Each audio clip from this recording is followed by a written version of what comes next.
İkinci münasibət Rəcəb ayının başlanmasıdır ki, Rəcəb ayda, Rəcəb ayının bir adı da Əsəbdir, Rəcəbul Əsəb. Əsəb o yağış möhkəm yağanda, belə sürətli yağır, maşında da o şey görürsən, təmizləyə bilmir də. Ona deyirlər Əsəb. Rəcəb ayı Allahın rəhmət yağışı adlanır. Rəcəb ayının özü Allahın rəhmət ayı, rəhmət yağışı. Özdə elə belə yağış yox. O yağış ki, çox sürətlə. Yəni Rəcəb ayında Allahın rəhməti çox sürətlə yağır bizim üstümüzə. İnşallah bu Rəcəb ayı hər şeyin bir sezonu var da. Məsələn, indi meyvəstanlar bilirlər də, məsələn, indi hansı meyvənin sezonudur?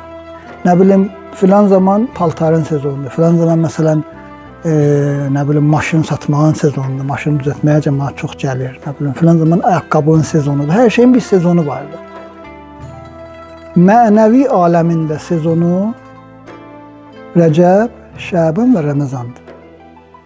Rəcəbdən başlayır və aşağıdan başlayır və Ramazanda lap o dağın o başına çatır. Yəni biz əgər inşallah istəyək o süfrə Allah Təbarəkə və Teala Ramazanda açıbdır və açacaqdır və biz ondan bəhrələnəcəyik. İstəyək ondan bəhrələnək tamam şəkildə, düzgün şəkildə və o nuraniyyətə çataq, gərək Rəcəbdən başlayaq. Rəcəb o sezonun başlanğıcıdır və sifətini də dedim ki, nədir? Rəcəb Allahın rəhmət yağışı və o yağışı ki, çox sürətlə yağır. İnşallah bu aydan da istifadə edək bu şəkildə. Bir də bundan dərs götürək. Hər gün bir qədəm mənəviyyətimizə tərəf biz addım ataq. Bir qədəm. İndi bu biri danışacağım, görürsünüz təsiratı nə qədərdir. O qədərdir ki, beynimiz bunu qəbul edə bilməz. Bir addım Rəcəbdən biz Rəcəbin təqibat duası bilirsiniz, ya mən ərcuhu li kulli xeyr, çox gözəl duadır. Mən istəyirəm onu elə tərcümə edeyim, amma vaxt olmayacaq. Ondan o birisi məsələyə vaxt çox gedər. Həqiqətən çox gözəl duadır. Yəni orada elə fərazlar var, elə sözlər var ki, adamın başından elə bir tüstü çıxır.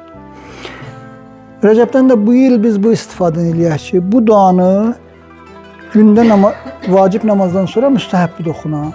Biz vacib namazdan sonra bir namazda dua ərəbisini oxuyaq, birində Azərbaycanca, Rusca, hansı dildə bilirik, Farsça, hansı dildə bilirik, onu da oxuyaq. Hamısını da oxuya bilməsək, gündə bir dənə cümləsini, 2 dənə cümləsini oxuyaq ki, nə deyirəm mən? Mən burada başa düşməliyəm, bax, nə deyirəm. Elədir, yoxsa yox. Yoxsa elə belə oxuyum geçsin, heç özüm də bilmir nə oldu, onun heç nəticəsi olmayacaq. Bəlkə savab ola, amma savab üçün deyil. Yəni biz savab, dedim, o ən 100% nəzərdə tutsaq, savab 10% aşağıdadır, özdə aşağıdadır. Yuxarılar başqa şeydir. Biz onunla qənaətlənməyək. Yəni qənaət elədik 10% da ki, belə də sürünüb bizi bir yerə çatdıra bilər, sürünəsin. Yəni onunla biz qənaətlənməyək. Bəs Rəcəb ayından da inşallah bunu götürək ki, Rəcəbin təqibatında ya mən ərcuhu li kulli xeyr, gündə bunun bir cümləsini, 2 cümləsini neyniyək? Tərcüməsini oxuyaq, bu haqda düşünək. İnşallah. Bir də salavat buyurun. Allah